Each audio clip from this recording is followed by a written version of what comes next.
Okay, so let's cover the timeline of events. The first month that someone's delinquent, basically all that's going to happen is the lender's going to send them a friendly reminder, hey, please make up your payment, and oh, by the way, here's the late fee that you owe.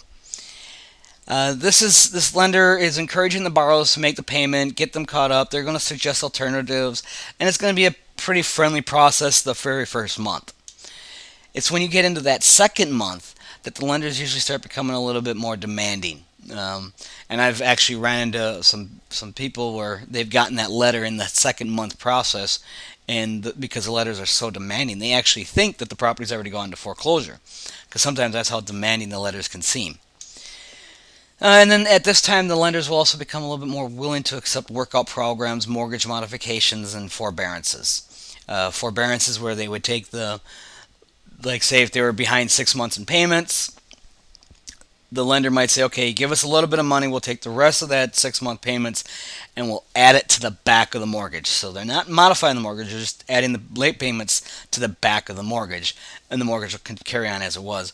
A mortgage modification, which a lot of people are hearing about in today's market with financial meltdown, the crisis with all the foreclosures, one of the programs that the Obama administration has come out with is a mortgage modification program, or encouraging lenders to do the mortgage modifications, and that's a little more complicated than a forbearance. That is, they're actually literally changing the principal. They may be changing the principal balance.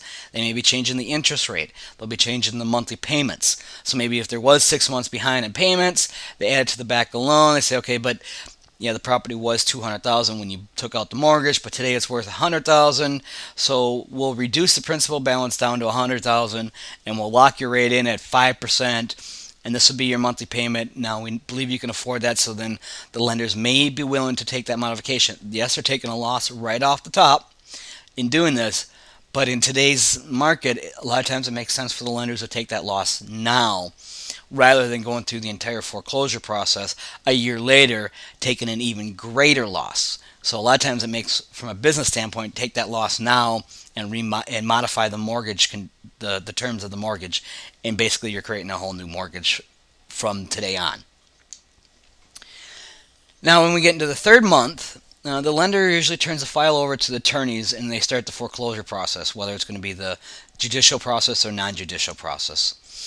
And this is when, as investors, you can actually get a hold of what's called the loss mitigation department.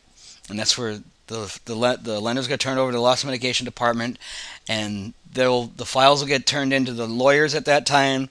The loss mitigators are the ones who will be trying to mitigate the foreclosure, and this is where we can actually start negotiating for short sales. So up till about this process, the files never made it to the loss mitigation department, and the loss mitigation department is basically where the short sales are negotiated if you're on the business of working the short sales. And then the homeowner is also served the notice of default. So once the lawyers file the notice of default at the county and they get it advertised, they also have to serve the homeowner, and that can be if they know where the homeowner is, or at the last known address, which is usually at the property address. So if the homeowner is still living in the property, that's where they're going to get served. If not, the sheriff has to do, or whoever is doing the servicing, has to serve it at the last known address, which is generally going to be the property itself. And every now and then you'll see a notice of foreclosure taped to the front door of somebody's property because it's vacant. They couldn't serve anybody, so they served it to the property itself. That serves as legal notification for the foreclosure. Then again, it's got to run, the notice of default has got to run, the actual notice of default, whatever the terminology, all the legal descriptions. So the notice of default is actually pretty lengthy, and that's going to run in the local papers. Now these papers, if you're in St. Paul or in Ramsey County, that's going to be the St. Paul Legal Ledger. And if you're in Hennepin County, that's going to be the Finance and Commerce. And those are legal papers that you have to subscribe to, and you can just do a Google search for Finance and Commerce, and you'll find both the St. Paul Legal Ledger and the Finance and Commerce papers online if you do a Google search. All the other counties, there is no one specific place that they have to advertise, so they might end up in like the Star Tribune and the Pioneer Press, or in the local papers. And a lot of those other ones, the surrounding counties around the Twin Cities, will actually end up in just the local community papers. And so you just have to do a little bit of research to find out where is the notice of defaults usually advertised in your county. and it's based on the county, so you'll have to do a little research on that one.